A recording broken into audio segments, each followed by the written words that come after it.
Salam sejahtera untuk kita semua. Pelajaran Sekolah Sahabat dengan tema utama Istirahat dalam Kristus. Pelajaran ke-8, Bebas untuk beristirahat. Minggu 15 Agustus, Istirahat yang mujarab. Jika pernah ada waktu kita membutuhkan istirahat, itu adalah saat kita sakit. Kita membutuhkan istirahat fisik agar tubuh kita dapat meningkatkan sistem kekebalan tubuh. Dan kita juga sering membutuhkan istirahat mental. Kadang-kadang itu adalah sesuatu yang tidak mengancam jiwa seperti pilek atau migrain. Kita berbaring di sana dan berusaha untuk tidak memikirkan semua yang seharusnya kita lakukan tetapi tidak bisa. Kadang-kadang ketika itu adalah sesuatu yang berpotensi mengancam jiwa, kita terbangun dan khawatir tentang apa hasil tes medis nantinya.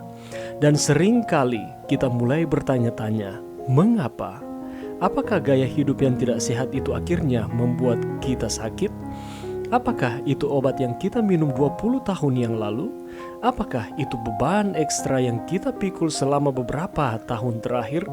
Apakah Tuhan sedang menghukum kita karena dosa rahasia yang tidak diketahui orang lain? Mari kita membaca Markus 2 ayat 1 sampai ayatnya yang keempat. Apa yang terjadi di sini? Bagi orang lumpuh dalam cerita ini, itu adalah kasus yang jelas. Dalam Alfa dan Omega jilid 5 halaman 280-284, kita mendapatkan latar belakang kisahnya. Si orang lumpuh telah melakukan beberapa hal yang dia tidak bisa banggakan. Kehidupannya yang penuh dosa menyebabkan penyakit ini, dan para ahli spiritual menarik garis lurus dari sebab ke akibat. Dia telah membawa penyakit ini ke atas dirinya karena dosa-dosanya dan tidak ada obatnya. Sikap ini bisa sangat khas. Kita sering terobsesi dengan siapa yang melakukannya. Jika beberapa kejahatan telah dilakukan, seseorang harus membayarnya. Jika ada kecelakaan di suatu tempat, seseorang harus dituntut. Namun menyalahkan tidak membawa kesembuhan atau keutuhan bagi orang yang sakit. Desain Allah yang mula-mula tidak termasuk rasa sakit, penyakit, dan penderitaan. Penyakit datang ke planet ini hanya dengan masuknya dosa.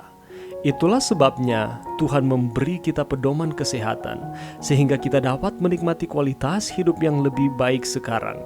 Tetapi selama kita berada di dunia yang berdosa ini, tidak akan ada jaminan kesehatan. Tidak peduli seberapa rajin kita mengikuti prinsip-prinsip kesehatan. Kabar baiknya adalah bahwa Allah dapat memberi kita istirahat entah kita sakit atau sehat. Entah penyakit kita adalah akibat dari perbuatan kita sendiri atau kelalaian orang lain, gen kita, atau hanya produk sampingan dari hidup di dunia yang penuh dosa ini. Tuhan tahu bagaimana memberi kita istirahat. Pelajaran yang bisa kita dapatkan pada saat ini, kita hidup di dunia ini, ada begitu banyak kegiatan ataupun pekerjaan yang kita lakukan.